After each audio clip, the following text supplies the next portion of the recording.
All right, 2009, year in review. About a year ago, I was sitting at home in this house, and I thought it's time to be in a band. You know, since Watershed quit playing, I hadn't really been in a band. And I've spent a lot of my life with Watershed, like 20 years, so it's kind of like a divorce. So it takes a while to get back on your feet. I've been recording and doing solo things, but I knew I needed to play with other people because I like to do that. I like to be with other guys. I like to be in a band, not a bunch of hotshot musicians, guys that are committed to one thing.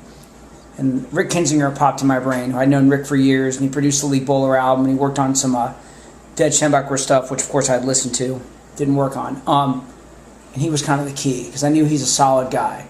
And then from there, Dan Cochran fell in place, and was going to have Dave Maska from Watershed be in the band, because, you know, he lost his gig, and he's a great drummer, but his health problems kind of stopped that. So it's Herb Shupsman, the original Watershed drummer, and like a brother to me, it's been back in the band, and that's been great. So the Lonely Bones started playing out.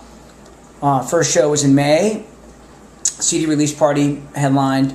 Part of my whole rock and roll stimulus plan is we only play good gigs. We only play at a reasonable time. We rehearse every week, but I don't need to go move my amp around, really. I mean, I like to play. I can hear myself. It's great. So we did a handful of gigs with the idea of it's not where we are this summer, it's where we're going to be in 5 or 10 years. And it's really gone well. I've really enjoyed it. And, you know, we got to play up at the Rock and Roll Hall of Fame for our second gig ever, which was the Springsteen weekend. And that was very flattering, and it was great. And opened for the Clarks. So that was a big part of 2009, was getting a band going again and kind of updating the sound. You know, Watershed was kind of conceived on a 7th grade playground, so I've had time to kind of rethink how I wanted to do things musically, and I think we've grown a lot that way, and I've really enjoyed it. It's, you know, it's been a lot of fun to do that. Obviously, putting out my first solo release, a big deal to me.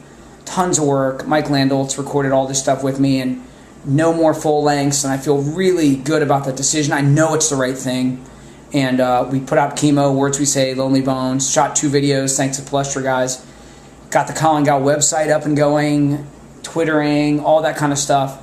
That's how you got to do it. That's how the game's played. So, you know, if you want to get your music out there, you got to take some time, put a little effort in. You know, probably won't amount to tons, but you got to do your best. I tell that to a lot of musicians. You know, obviously it's always an uphill battle, but it still doesn't relieve you from your responsibility to try, and that pretty much goes for life. So yeah, as the year wrapped up, we finished up Superior, which is the next single. I feel really excellent about. Profile is going to be on there, a new version of Sad Drive. Got the CD release party in February. I'm hoping to play out more on my own. I really enjoy traveling and playing, but I have not wanted to call in any favors until I've done my legwork. And we're going to shoot a video for Superior January 16th. So I guess this is kind of the year ahead. 2 New Year's resolutions. Use recyclable bags. I buy them all the time. I always forget them. So start using recyclable bags. Stop drinking wine straight from the bottle. Really pisses my wife off. But it's just so convenient. It's right there. It's kind of like green, right? I'm not using a glass, less detergent somewhere, but I got to stop that. It's time. So anyway, that's the update now.